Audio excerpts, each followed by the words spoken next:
Então, gente, voltamos. Nossa conversa de preta com Anderson Lino, nosso percussionista, né? Hoje a nossa conversa é sobre música. E ele está falando um pouquinho pra gente da trajetória dele nesse ramo da música, né? Homem negro, de periferia, formado em música, professor de música. E engraçado, ele está falando da questão da percussão e o piano. Pra mim, é uma coisa, era uma coisa, outra coisa era outra coisa, viu, gente? Mas ele vai explicar que as duas coisas andam junto, não é isso, Lino? Sim, sim. É porque, tipo assim, as pessoas denominaram o piano como uma coisa elitista, né? E falou que percussão era tambor, era nosso. Mas dentro do mecanismo do piano, tem uns martelinhos. Sim. Que quando você toca nas teclas, ele percute a corda. Então ele bate. Então aquilo ali está denominado como percussão, porque está sendo percutido. Certo? Algumas pessoas hoje em dia já traduzem que piano é um instrumento semi-percussivo. Mas até então a academia lude com isso, que é a percussão, que foi os primeiros anais que a gente leu. Então é isso. Então aí eu vi essa propriedade e falei, não, vou fazer por esse caminho. E em alguns países no mundo todo, os percussionistas tocam, né? Piano, geralmente são pianistas, tocam assim, algumas peças de piano. A gente tem exemplo na Bahia, do próprio Carlinhos, né? Carlinhos ele toca o piano já, e você vê no The Voice ele fazendo aquela questão, tudo, enfim. Então, é isso. As duas coisas estão juntas, né? Percussão e piano são irmãos, juntos, gêmeos praticamente. São da mesma família, da mesma né? família. Mesma família. Porque é engraçado, você vê uma pessoa tocando piano, parece que ele nunca vai tocar na percussão, né? E você vê uma pessoa tocando percussão, parece que aquela pessoa nunca vai... E você traz isso, é interessante. É porque no Brasil a gente tem a questão só ser percussão, instrumento percutido através da mão. Mas alguns países, principalmente no continente africano, tem uns instrumentos que já tem altura e timbre definido dos instrumentos, melódico, certo? Então ele já extrai o som melodicamente falando. Sim. Então a gente já tem essa questão dos instrumentos percussivos melódicos. O que seria o instrumento percussivo melódico? O exemplo do próprio piano, né? E depois você tem marimba, que é um instrumento que você toca, faz a harmonia, né? Sim. Faz todo aquele acompanhamento. Então, no Brasil, a gente esqueceu um pouco da questão de se apropriar, né? Se apropriar. Acho que eu digo nem esqueceu, foi uma coisa meio proposital, né? Assim, Sim. o lugar de vocês é tocar percussão, né? O outro lugar, né? Sei lá, uma coisa meio proposta. Por uma forma de protesto, né? Eu costumo dizer que eu, antigamente, quando eu conheci pessoas, né? Eu fui fazendo a minha visão como percussionista também, porque eu sou músico percussionista. Tem esse negócio que o pessoal fala, que o percussionista não é músico, mas não sei porquê. Pra mim é músico. É músico tanto assim que eu tenho. O que acontece? Eu andando na minha vida, eu tive pessoas que contribuíram, né? Quando eu comecei a andar no meio da academia. Aí uma certa feita eu conversando com Carlos Moraes, que eu fiz a oficina das artes com ele, né? No Pelourinho e Emília Biancardi. Aí ele falou, Lino, você já pensou o que você toca, você dançar? Falei, isso não é pra mim não. Aí já pediu demais. Nem quero conta. Aí ele, não, mas você tem que fazer porque o movimento tem tudo a ver, você tem que conversar. Então esse diálogo nosso de percussão vem além. Então a gente começou a dialogar, eu falei, poxa, que negócio sofrido. Que pra mim era sofrido demais.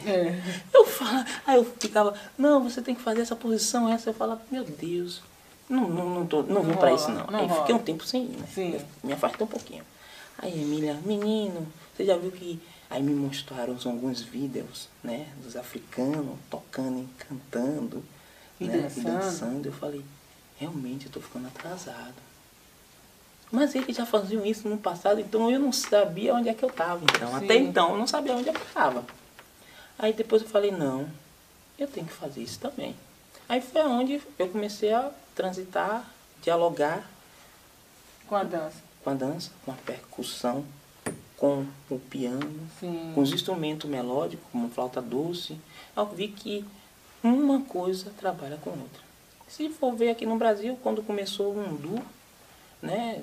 Século XVIII, por aí, começou genuinamente falando de dança. Mas teve a necessidade do músico daquela época fazer a música apropriada para aquele movimento. Sim. Então, não tem como não haver esse diálogo.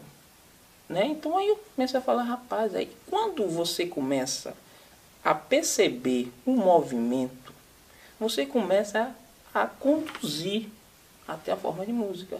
É como falar de, vou pegar tocar hoje um ritmo chamado de Ijexá, com o Sacosta dançando de Ijexá. Eu tocar um Ilu, Negajô dançando um Ilu, com aquela pisada firme no chão, que chega a tremer a terra na minha condição vendo, né? Então, aquilo ali, quando você começa a entender o gestual, você começa a dialogar. Porque a parte visível da música é a dança. Logo, isso é lindo, viu? A parte visível da música é a dança. Porque você vê aquela... você vê... Às vezes você vê um cara dançando para lá e para cá, isso é uma rocha. Não ouve a música, mas já está interpretando a música. Você vê um cara dois para lá, dois para cá, você, pô, isso é um forró. O cara começou a dançar com o pé juntinho, um samba. Mas você é um samba. Então você começa a visualizar e já começar a perceber o gênero musical que aquele movimento propõe. Então, isso também fez eu chegar. Uma certa feita, também, caminhando, né? Aí eu estava com uma amiga muito do coração, assim. Eu já tenho um amigo, graças a Deus, né? Sueli Melo. A gente estava falando sobre a questão da matriz africana, né? Tanto falado. Aí eu comecei a falar, eu tenho que olhar esse negócio direito. Porque minha família toda já vindo da condição também de matriz africana, na parte do meu pai. Sim. Aí eu falei, eu tenho que observar melhor. Aí comecei a observar. Aí eu comecei a ouvir um ritmo que logo veio na minha essência, o agueré, né? Que eu traga. Eu falei, o que é isso? Aí eu fui tentar achar por que tocam para aquela divindade aquele toque. Caiu na minha totalidade, meu pensamento, que se você for fazer um movimento, já fugindo um pouco da dança para chegar até a dança, você tá como se fosse um horizonte, uma ave com um coelho passando, e ele esperando a hora certa de dar o bote, de lançar a sua lança, de lançar a sua arma, de atacar. Que ele está observando, você vai taca, dum, pá. Acabou. Então, aí eu falei, pô, tem a ver. Aí depois eu fui ver alguns movimentos, e o movimento já da divindade já dá essa conotação logo. Sim. Daquela visão assim ampla do horizonte até a caça chegar aonde ele pode acertar. Então, a minha questão foi nisso. Então, eu falei, é uma grande besteira eu não dançar. Não dançar, é uma coisa machão. Ou não perceber a dança. Não perceber a dança, né? Aí depois, mais na frente, aí eu fui fazer parte dos árabes, né? De Carlinhos. Os árabes do grupo, né? Carlinhos Brown tem lá no... Que é um grupo que a gente sai correndo. Sim, lindo. Geralmente sai. Acho lindo. Aí eu falei, comecei a olhar, e sempre nos ensaios ele falava, já, naquela época eu já percebi um pouquinho, tem que dançar, os meus amigos falavam, não, pai, negócio de doido, dançar, que não sei o que. Eu falei, mas o cara tá certo, o caminho é esse. Tem que dançar. Aí depois, quando a gente começa a perceber que o movimento conduz a gente a não errar também, porque se você tá no binário, você tá falando de música, quando passa o binário para lá e para cá, você já... Né? Então você tá com o seu tempo intrínseco em você. Sim, é verdade. Então ele vai conduzir a você não errar. Aí eu falei, pô, esse cara é um gênio. Mais uma vez, Brown. Mas Brown é um gênio, né? Aqui pra nós. Aí eu fui ver aquela questão da música e eu falei, não, é por aí que eu tenho que ir. Né? Então, nesse meio termo, que nós vemos dialogando, e aí eu comecei a perceber de uma outra forma, né, a matriz africana dentro do seu universo, e comecei a perceber que dali você se extraia muito movimento que hoje é usado. Sim. Mas aquela questão, não se apropriamos. Então, falar de música é você chegar assim no FUNSEB, olhar para os dançarinos lá em sua totalidade, todo mundo dançando, e você começar só num passo, você fala, minha música entra aí. é tal música. Se perceber, né, que sua música pode estar inserida. Tá tendo esse diálogo. Sim, né? sim. Então, um dançarino hoje, para mim, é aquele dançarino que com sua dança encanta e permite que o outro encante junto com ele. Né? E não tem como, eu falo para todo mundo, a dança, a música, o falar, o gestual, o andar, o caminhar, tudo é movimento. Se é movimento, é dança. É dança. Verdade. Se você toca seu violão, você toca seu instrumento, você faz um movimento, você faz um caminho com a dança.